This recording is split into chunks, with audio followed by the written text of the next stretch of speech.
முதலா தெலுங்குல ரீமேக் ஆகிற விஜய் படம். சூப்பர் குட் ஃபிலிம்ஸ் தயாரிப்பில் முருகா படத்தை இயக்குன ஆர்டி நேசன் இயக்குன படம் ஜில்லா. விஜய், மோகன்லால், காஜல் அகர்வால் ஆகியோர் நடிச்சிருந்த இந்த படம் பொங்கலுக்கு வெளியாச்சு. இந்த நிலையில அடுத்து ஜில்லா படத்தை தமிழ்ல இயக்குன ஆர்டி நேசன் தெலுங்குல ரீமேக் செய்ய போறாராம்.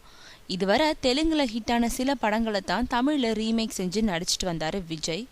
ஆனா இந்த படம் மூலம் முதலா விஜய் நடிச்ச படம் ஒன்று தெலுங்குல ரீமேக் ஆகுது.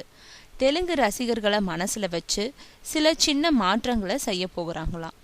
மேலும் தமிழ்ல விஜய் நடிச்ச வேஷத்துல தெலுங்குல நடிக்கிறதுக்கு மகேஷ் பாபு பொருத்தமா இருப்பாருன்றதுனால அவரை அணுக திட்டமிட்டிருக்கிறவங்க மோகன்லால் வேடத்துக்கு தமிழ்ல இருந்து ஒரு முக்கிய நடிகரையோ இல்ல மலையாளத்துல இருந்து மம்முட்டியையோ நடிக்க வைக்கும் ஆலோசனையில ஈடுபட்டிருக்காங்களாம்.